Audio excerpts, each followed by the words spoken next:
guys, in today's review is a most anticipated model I've been looking for a while, and this is a Rapido Trains UK Liverpool and Manchester Railway 042 Lion, and this one is in its 1980s condition, which I believe makes it Era 7, if I've got this correct. The product code you need for this locomotive would be 913002. Like I said, I've been watching this model for a while from Rapido's videos and updates, and it looks a fantastic model. It's got die cast, injection plastic moulding, I believe, as well. It's got the standard Rapido coupling that they have for their steam engines, like the Great Northern Stirling Single and probably the Jones Goods when it comes out. I got this from Hatton's, and I'll tell you the price at the end of the review. So let's get into the review and see if it's worth the hype or not, shall we? So here goes. I will apologise in this review if I get anything wrong. I'm still learning this model.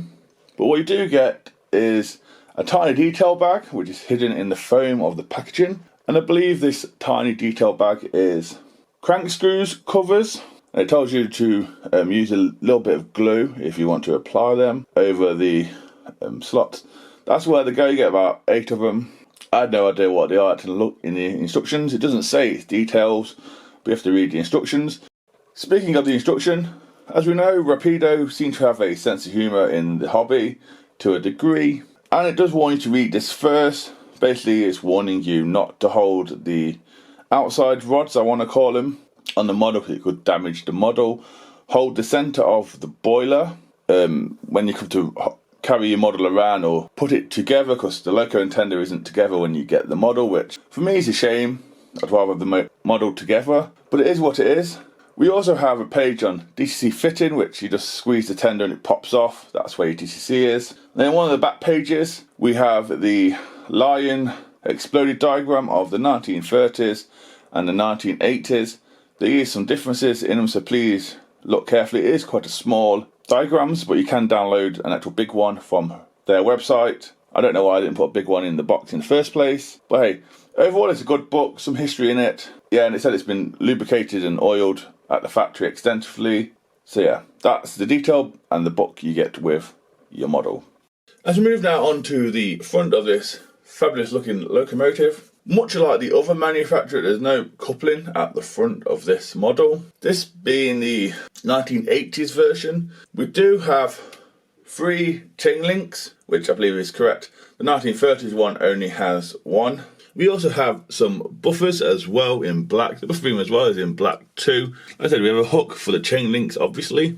And down below we have the cylinders and some drain cocks, I want to call them, or lubrications stuff to probably let the steam out. And we have some irons to knock stuff off the track. Moving up, we do have 2 lots of hinges on the door. We also have I think it's a pull down handle. It looks more like a grab rail, but it's a handle to lock the doors in place. Most of the loco in the front is in black, as you can tell. There's lots of rivets everywhere you look on this model. There is a gap between the buffers and the doors as well. Hopefully I'll show you that in the aerial view. And then we have the big metal chimney, and then we have the copper cap at the top, which again is metal. It might not look it, but it's metal. As we do a side-on view at this model, to me both sides of the model are exactly the same. I can't see any differences per se. I'm not an expert in these locomotives, or any locomotives really. At the front of the model, it is in black where the chimney is. It's in black. The frames are in black as well. The boiler banding is in a great wood effect, and it feels like the planks of the wood are a little bit raised, which is great. That's how it feels. And if you want to carry your model, that's where they recommend you carry it from. But I've been doing the chimney because it's easier for my hands.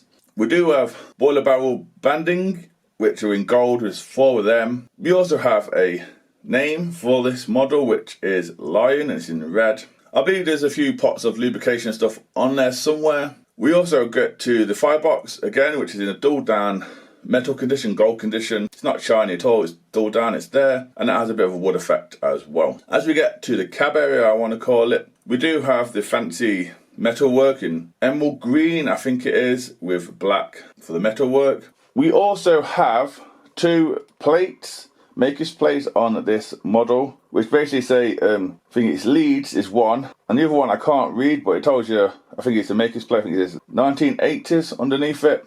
So at least we have 2 metal plates, which are great, and we also have a few supports along the way of the locomotive between boiler and frames as well. Like I said, this is outside frames. The wheel configuration for this model is a 042. We do have splashers which are in green with a gold outline or lining. We have, I think it's a metal or plastic rod in the centre. The other stuff around it is in black. The wheels themselves are in green. Not sure if the axles have been covered up or not, I can't really see. Then the wheel under the cab, again, is in black, and the wheel itself is in green.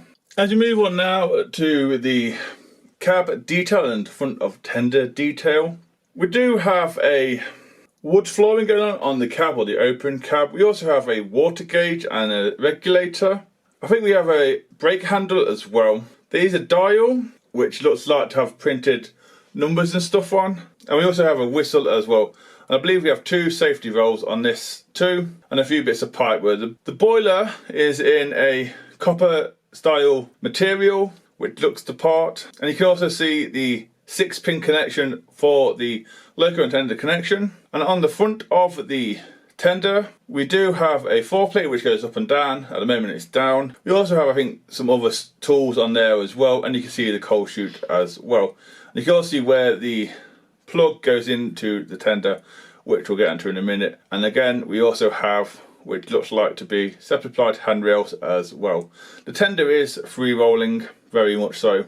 To connect the loco and tender, like I said, it's a plug mechanism like they have on their Great Northern, Sterling Single, and a few other locos as well out there from other manufacturers. So here goes, let's see if we can do it.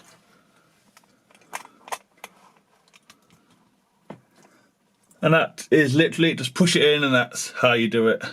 Now as we take a look at the side of the tender, both sides of the tender to me are exactly the same. This tender is in green and it is the 1980s version. We do have quite a few rivets on here as well, as you can see. We also have separate plied handrails as well for the crew to get up and down. It's quite a small tender. Like I said, this being the 1980s version, we do have the top half of the chassis open. On the 1930s version, I believe they were cordoned off so you couldn't see through. That is correct for the time. We also have the bottom half in black. We have some axles and springs as well, and then we have the wheels again in green. It's quite a small tender. So as we move now to the back of the tender, the back of the tender is in black again. We do have 2 couplings applied here from the factory, which is an M pocket one and another manufacturer's era 1 style one on the buffer beam. We also have 2 chains either side. I think originally there might have been 3, but because of the couplings there's only 2. We also have irons to knock stuff off the tracks as well. Like I said, the buffer beam and buffers are in black. The buffers are correct for the era. They're not sprung, but it doesn't bother me. They shouldn't be sprung anyway, I believe. And there's a hook for the chains as well. As we move on up, I believe there is some lining on the back of the tender, and there is also a handrail as well. The back of the tender itself is in green. It does look nice. As we move now on to the top of the tender, on the top of the tender is quite a lot going on here. We do have quite a few rivets dotted around. In the back end of the tender we also have some hooks for tarpaulin, I guess, to tie down. They are there. We also have, I think it's a water filler cap with a small metal handle on. It doesn't open as far as I'm aware. And then we get to the coal chute. The coal load isn't too bad, it's quite realistic actually. Then on one of the sides of the tender we do have a handle or wheel there for the fireman, and then we have the 4-plate as well, which mine's up in the up position because stuff keeps falling off the 4-plate. As we do an aerial view now on top of the locomotive itself, like I said before, this locomotive is really tiny. So let's start in the cab area again. As you see, it is an open cab. You can see the whistles and safety valves. They are there as well. I believe there's a wood flooring again on the cab floor. You can also see the boiler banding as well. You can see the top of the chimney. And if you look closely between the boiler and the frames, there is an air gap, which is correct. Like I said, I would try and show it if I can. That is there. You've all seen the films that it was starred in. So you all got a rough idea of what it looks like without its cosmetic makeup, and this doesn't look too bad. You can see the rods either side as well, and you can see the splashes too, and you can also see some lubrication points as well, and if you look closely you probably see the chains as well. Like I said, it's quite a small locomotive. There's probably not much to look at, but there is a lot to look at, if you know what I mean, and if I missed anything I do apologise again. And finally, let's do an underneath look at the tender and locomotive. If you look closely at the tender does holes in. I believe that's where the speaker could be. I do know that's where the decoder is, if you want to chip it. for some interesting sounds. We do have all metal wheels as well. We also have the common style of tender and loco connection that Rapido do, which is quite great. From here you can see the steps that I missed for the cab on the Loco. There's no underframe detail here on this version of the model that Rapido do, that other manufacturers do, which is more detailed. It's just a basic keeper plate basically with a few screws, and then at the end you can see the buffers and stuff like that, and you can see the air gap again, which is great. And you can also see the NEM coupling on the tender. There really isn't much to look at underneath. The underneath is a bit of a letdown. People have said, are you going to see it? Then again, are you going to see it on model cars? Probably not, but would have been nice if Rapido attempted some underframe detail here. So yeah guys, that's it on the tracks. The next two will be the usual points test and second radius. So here goes, shall we? Let's see if we can manage them.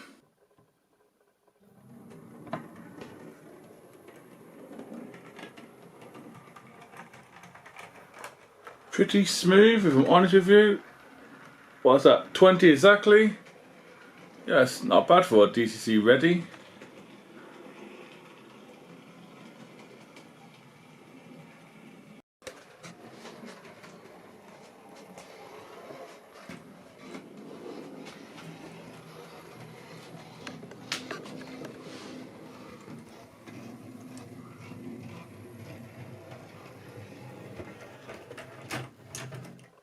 So yeah, we managed the points test pretty well, if I'm honest with you. The second radius test was very disappointing. It couldn't make it round a lap.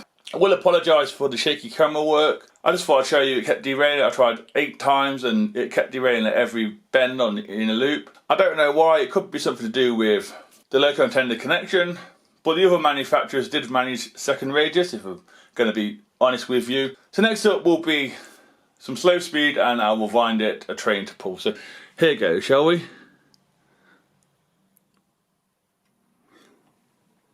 That's pretty smooth. What's that? That's less than 20. Still going. Bit more speed. Yeah, this is DCC ready. That speed was quite impressive actually.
So that's the end of the review and running session. Before I give my opinion, I'll tell you what it was pulling, the train. It was some former 6-wheel coaches, the Somerset and Dorset ones. Didn't look too bad with them. And then we have, as you can tell with the last bit of clips, we had some Era 1 stuff from another manufacturer. Really, I should have used blue and grey coaches because it's Era 7, but the Somerset and Dorset ones didn't look too bad. Like at the start, I did say I will tell you how much I paid. Like I said, I got mine from Hatton's and I paid £153, just short of in a few pence. Where I got mine from, Hatton's, that seems to be the going rate for it from the model shops. Some are a little bit higher, some are a little bit lower. Rapido's price for both of the models they do, which is the 1930s and 1980s, is £180 from them. Which probably does seem about correct along with the other manufacturers if they were to do theirs separate. Now here comes the fun part, my opinion on this model. For me, it runs perfectly fine, no issues with whatever stock you're pulling. I've seen on a few Rapido videos it can pull a lot. It's basically a beast. It can pull quite pretty much more than probably my 9F can. But mine did have a few issues. One, as I was connecting the LOCO and tender together, it lost the foreplate and what I thought was a handrail, which turned out to be a hinge. One of them broke off and snapped because they're made out of plastic and the foreplate was made out of metal. That shouldn't really happen on a almost £200 locomotive. The other manufacturers, all of that was made out of metal and it survived, and I've got no issues with that one. The other issue, as you may have seen, is the second radius in a loop. I tried 8 times and at 8 different times it derailed just as it got past the end of the loop, and it was either the LOCO or the tender or both, which either means the gauging is off on mine or it's the LOCO and tender connection is too tight. On the websites, or whatever website you look at, it will say it can do second radius and mine doesn't. It could just be mine, it might be a one-off. So please check out other people's reviews or opinions online. For me, it's disappointing. And another disappointing part was the lack of underframe detail. They could have at least done something. It just looks like a toy under there. There's nothing. People moaned on social media when I said like there's no underframe detail. They said, well, you're not going to see it anyway. But saying that, are you going to see the brake rigging on locomotives? No, but manufacturers do it. It's the same with people that model cars or motor cars or Formula 1 cars. They have the underframe details.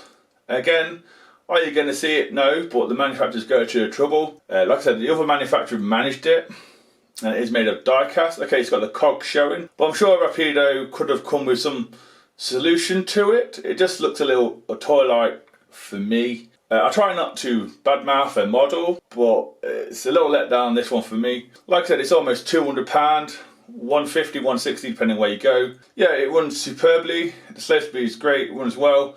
The only other connection problem I had was the coupling to change over from normal stock to Era 1.